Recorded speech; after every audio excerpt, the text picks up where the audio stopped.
नमस्कार दोस्तों, welcome to civil times. मैं हूं विकास विद्रोही और आज हम चर्चा करेंगे एक नए टॉपिक को लेकर जिसका नाम है ओटीटी प्लेटफॉर्म्स। देखिए दोस्तों, आरएस 2021 मेंस का सिलेबस जारी कर दिया है और आपको जैसा पता होगा डेट भी अनाउंस कर दी गई है।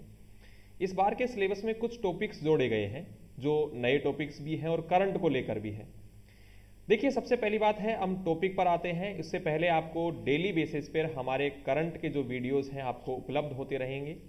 इससे अच्छा है कि आप इसे चैनल को सब्सक्राइब कर लीजिए और हमारे एप्लीकेशन को डाउनलोड कर लीजिए जिसका नाम है Civil Times with Ankit Awasthi sir. देखिए दोस्तों, ओटीटी मीडिया है क्या? तो सबसे पहली बात है, ओटीटी वह मीडिया सर्विस होती है जो डायरेक्टली आप स्ट्रीम कर पाते हैं कंटेंट को, जहां से आप केबल को, ब्रॉडकास्ट को या सैटेलाइट टेलीविजन को बाईपास करके आप केवल उसी कंटेंट का लुत्फ उठा पाते हैं जो आपको देखना होता है। अब ये जो चर्चाओं में है तो इसके लिए यह है कि जैसा ही कोरोना काल हुआ और कोरोना काल के बाद इस ओटीटी प्लेटफॉर्म का दायरा बढ़ गया है, क्योंकि घर पर ही लोगों के द्वारा मूवीज का आनंद लिया जा रहा था। ये जो सोशल मीडिया पर या कहा जाए कुछ आर्टिकल्स भी नए आते रहते हैं या चर्चाओं में भी बना रहता है, तो आपने बहुत सारे ऐसे चैनल्स देखे होंगे या ओटीटी जो प्लेटफॉर्म है जिसमें एप्लीकेशंस हैं उनका आनंद लिया होगा, जैसे नेटफ्लिक्स है, प्राइम वीडियो है, बिग टीवी है या जियो सिनेमा है। इस तरीके से बहुत सारे या पचासों ऐसे एप्लीकेशंस हैं जिनका उपयोग आप दैनिक जीवन में ले पा रहे हैं। अब सबसे बड़ी बात निकल कर आती है कि ये वास्तव में क्यों आया है चर्चाओं में।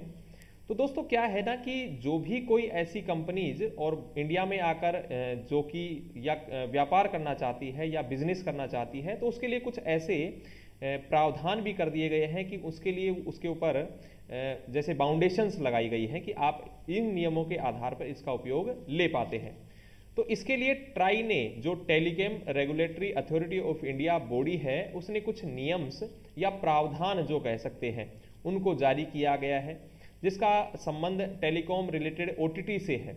इसका प्रभाव ये देखा गया है या फिर हमने ऐसा ट्राई ने किया है कि जो उपभोक्ता है उनका औसत जो खर्च है, दैनिक जो डेटा है इंटरनेट का, वो लगभग 12 जीबी है और इसी खपत के आधार पर यह देखा गया है कि यह दिन प्रतिदिन बढ़ता हुआ जा रहा है। तो भारत सरकार ने भी नवंबर 2018 के आसपास राय मांगी थी, सलाह मशवरा लिया था कि इस मामले में कुछ ऐसा किया जा सकता है कि जिसके आधार पर हम कुछ गाइडलाइंस या नियम बना सकते हैं। तो सबसे पहली बात है कि ओटीटी जो प्लेटफॉर्म होते हैं वो वास्तव में है क्या और ये कितने प्रकार के होते हैं। तो देखिए, ऐसे ऐप या सेवाएं होती हैं जो उपभोक्ता द्वारा इंटरनेट के माध्यम से उपयोग में लिए जाते हैं।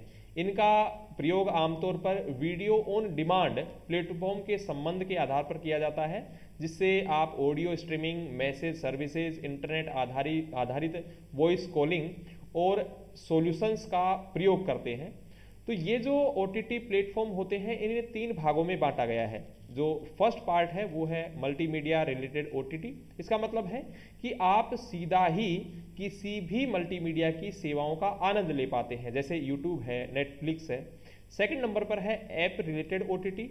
इसका मतलब है आप किसी एप्लीकेशन को डाउनलोड करते हैं और उसके बाद फिर उसका आनंद ले पाते हैं। इस एप्लीकेशन में ऐसा हो सकता है कि आपके चार्जेस फिक्स कर दिए जाएं, 1 साल के लिए, 6 महीना, 2 महीना, कोई एक टाइम पीरियड लिमिट दे दी जाए और उस लिमिट के आधार पर आप उसका आनंद ले सकते हैं। और तीसरे नंबर पर है टेलीकॉम रिलेटेड ओटीटी। इसका मतलब है कि आप सीधे ही दूरसंचार, एसएमएस या मल्टीमीडिया मैसेज भेज सकते हैं। आप वॉइस कॉलिंग या वीडियो कॉलिंग कर सकते हैं, जैसे व्हाट्सएप से, वीचैट से, गूगल डीओ से। तो ये जो प्लेटफॉर्म होते हैं इन्हें 3 भागों में बांटा गया था। अब बात आती है कि ये जो ओटीटी है इसके लिए कुछ दायरे भी होंगे, कुछ सीमाएं होंगी या किन नियमों के आधार पर ये काम कर सकते हैं।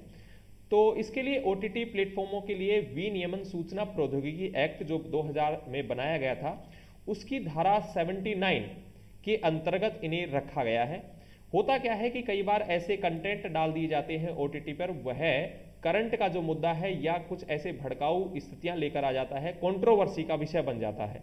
तो इसके लिए न्यायालय से या सरकारी एजेंसी से कुछ आदेश पास किए जाते हैं और उन्हीं के आधार पर फिर उन्हें क्या किया जाता है, हटाया जाता है ऐसे कंटेंट को। तो ऐसा कंटेंट ना डाला जाए और उसके लिए कुछ प्रावधान हो, उसी के लिए भारत सरकार ने गाइडलाइन जारी की गई है, जो कि हाल ही में चर्चाओं का विषय था। अब ये कानूनी जो प्रावधान बनाए गए हैं, कैसे बनाए गए हैं, तो देश में देखना, संसद में ऐसा कुछ बिल नहीं लाया गया, लेकिन ये जो बिल है या कहा जाए ऐसी गाइडलाइन जारी की गई है, एक्ट नहीं है, ना कि ये गाइडलाइन है। तो देश में बनाई जाने वाली जो भी फिल्में हैं, ये बनाई जाती हैं विनियमन चलचित्र अधिनियम 1952 के तहत, और जो कि इन्हें कौन देता है, तो इन्हें परमिशन देता है केंद्रीय फिल्म प्रमाणन बोर्ड, जो सर्टिफिकेट देने का काम करता है। साथ ही टीवी चैनलों पर जो भी कार्यक्रम प्रसारित किए जाते हैं या विज्ञापन जो आते हैं, वो केबल टीवी नेटवर्क एक अधिनियम बनाया गया है जो 1995 है, इन दोनों के अंतर्गत ये काम करते हैं। हालांकि वर्तमान में ओटीटी प्लेटफॉर्म के लिए भी कोई विशेष प्रावधान ऐसा अभी बनाया नहीं गया है, जैसा कि मैं आर्टिकल या कानून की बात कर रहा हूं। इसके लिए केवल अभी गाइडलाइन है, जैसा कि समय के आधार पर हो सकता है कुछ ही दिनों के बाद या समय के आधार पर वो अधिनियम या कानून भी बने, लेकिन अभी वर्तमान में ओटीटी जो है वो सूचना प्रौद्योगिकी अधिनियम 2000 की धारा 79 के अंतर्गत चल रही है। अब यह चर्चाओं में क्यों था, तो देखिए चर्चाओं में ये इस वजह से था कि अभी इंफॉर्मेशन टेक्नोलॉजी जो intermediary guidelines and digital media ethics code जो बनाए गए हैं वो 2021 में बनाए गए हैं। ये गाइडलाइन है और ये किसके ऊपर काम करता है, तो यह दोनों मतलब डिजिटल मीडिया और ओटीटी प्लेटफॉर्म्स के ऊपर काम करता है।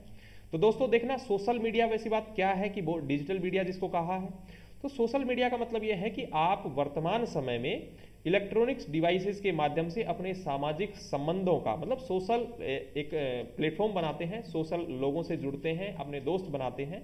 तो मतलब ये हुआ कि आप जो इलेक्ट्रॉनिक्स डिवाइस है इनके माध्यम से सोशल संबंध या सामाजिक संबंधों का निर्माण करते हैं, वो सोशल मीडिया है, जिसके अंतर्गत आप इंस्टाग्राम, फेसबुक या बहुत सारी ऐसी एप्लीकेशंस को यूज करते हैं।